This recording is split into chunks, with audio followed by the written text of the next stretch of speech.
This is EvoEightRich, and this is the Anything Vlog, where I vlog about everything and anything. As you can see, I'm going to stay in today. I was going to head out to Norco, but I went out and see now it was miserable, raining a little bit, so I'm just going to stay here and do a vlog here. So I'm going to go pull out one of my other firearms. I'm going to pull my shotgun out. We'll head over to the table and we'll just go over a little review of what it is and how it works. And that'll be about it. All right?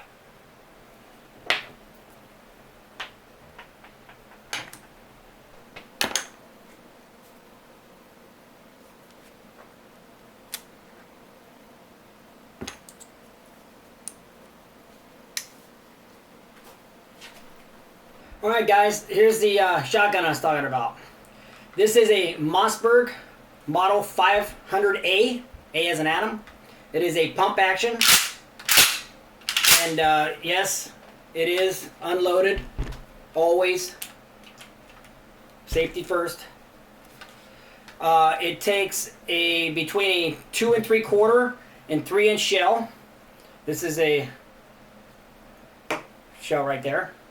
It has a 20-inch cylinder bore. Like I said, it is pump action. It has a release for the pump when it's locked in this position. There is a release here on the trigger. Actually, it's on this side. It's a release right here. You push that up, and it allows you to slide the pump back. Okay? If you don't do that, it's locked.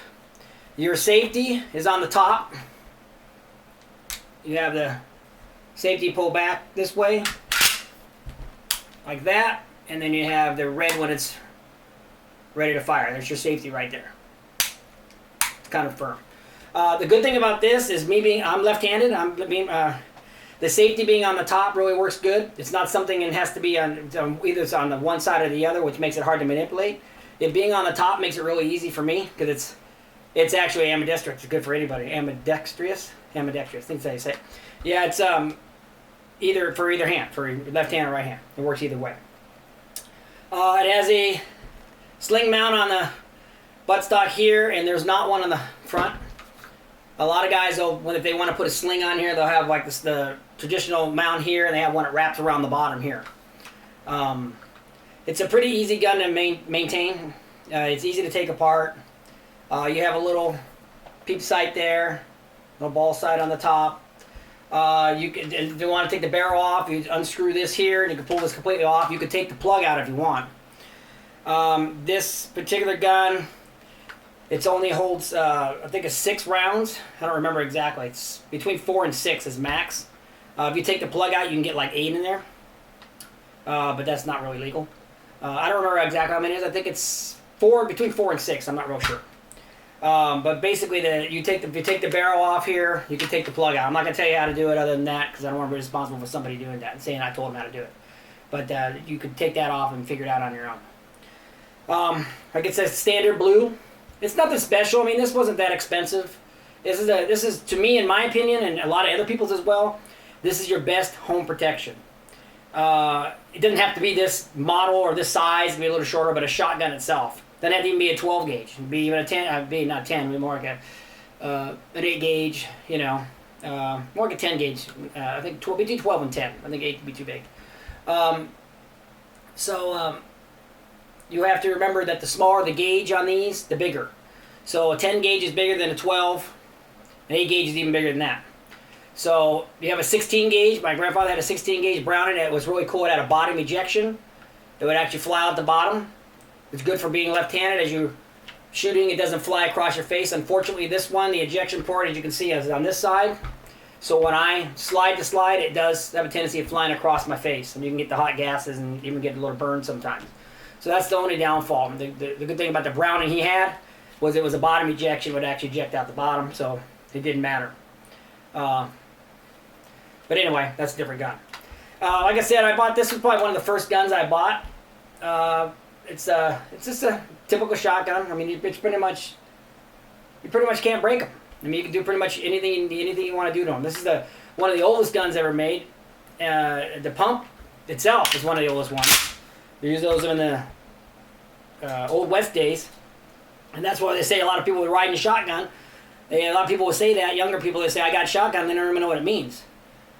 Basically what it was is that when they were on the stagecoach, the person sitting next to the driver was a shotgun guy. He had a shotgun. And so when you sit next to the driver, it's shotgun. So that's why they say, I have shotgun, I got shotgun, you're going to sit next to the driver in the front.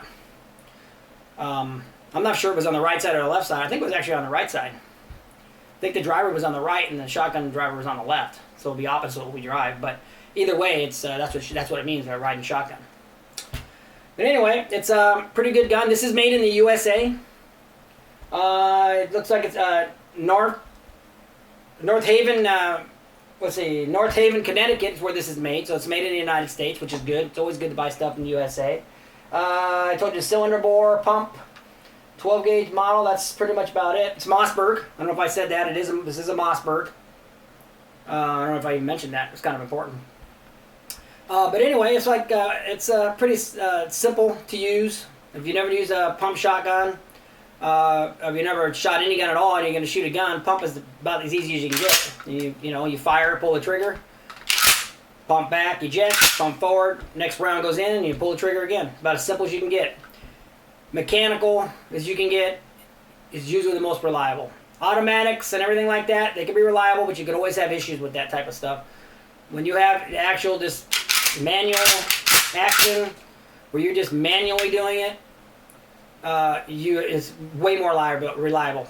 It's just like a car, Anything that's mechanical is generally more reliable. Electronics can give you problems, or anything that's too complex. But anyway, that's about it. Just wanted to show you my shotgun. It's one of my favorite guns. Like I said, this is what, in most people's opinion, is the best home protection. You basically, if your wife is at home or your girlfriend or whatever by herself, I would always tell them, if anybody breaks in the house, just stay in the room you're in. Put your back against the wall. Someone comes busting through the door, you do what you need to do. With a shotgun, you can't miss. And you're not going to go blasting through 10 other walls. With the 357 or my SKS or my 30-30, you can literally go through 2 or 3 walls and kill somebody else. But this here is pretty much won't miss within a few feet, and you're not going to miss. And you're not going to kill anybody else other than what you're trying to kill or take down, or whatever you try to do. Generally, when you shoot something, you should shoot to kill it. Don't shoot to wound. There's no reason for that. But that's my opinion. I'm not telling anybody to shoot anybody. I'm not giving anybody any advice how to do anything. It's just strictly my opinion, and that's where it stays. You choose to do whatever you choose to do, and that's up to you, and it's your responsibility what you do. But always practice gun safety. Always make sure your guns are unloaded. Make sure that you never point at anything unless you plan on shooting it. Never put your finger on that trigger unless you're ready to fire the gun. It's as simple as that. If you practice gun safety, you'll never get hurt. An empty gun has never killed anybody. Only a loaded gun. So if your gun is empty, you follow the safety rules, you're fine. An empty gun is not going to kill anybody. It's people that get foolish, get careless, they get casual, they get complacent. That's what kills people. I've seen professionals do that and get hurt and killed. So when I was going through all the training I was going through, you learn all that from the very beginning. It's amazing what some of these professionals, supposed professionals, will do. It blows me away. So you just take the precautions, make sure you're always empty, it's always pointed around. Even if this gun was loaded, it's pointed away from me. So there's no way that I can get hurt by this gun. But it should always be empty anyway, obviously, unless you're ready to shoot. But you just keep it away from you. You watch movies, guys always muzzle flashing everybody. You keep track of where your front of your gun is. Your handgun, doesn't matter what it is, you always know where you're pointing. You should always know where you're pointing. You don't look this way and your gun's pointed that way. Your head goes that way, your gun goes that way. So just practice those safety things and you'll be alright. Alright? So you guys, that's going to do it. Enough preaching. That's not what it's about. So hopefully you liked the video. If you liked the video, please hit the like. If you haven't subscribed, please do. And hopefully I can get out next week and do something outside if it's not so miserable out there. I kind of messed my plans up, but I wanted to do a review on this anyway. And so that's going to do it. Alright guys, I appreciate all you guys watching. Appreciate all the support, all the subscribers. You guys are awesome. Thank you very much. And I'll see you guys next time. Well, I'll be somewhere else, doing something else. Bye. Alright guys, quick update. I went and checked. It was bothering me that I didn't know what the capacity was for sure. It's actually 5 is the capacity. You can put 1 in the chamber and then 4 underneath, so you get a total of 5. But it actually only holds 4 underneath. But I like to put 1 inside, lock it, and then put the 4 underneath, so you get a total of 5 with the plug-in. Alright guys? Alright. Thanks for watching my video. See you next week. Bye.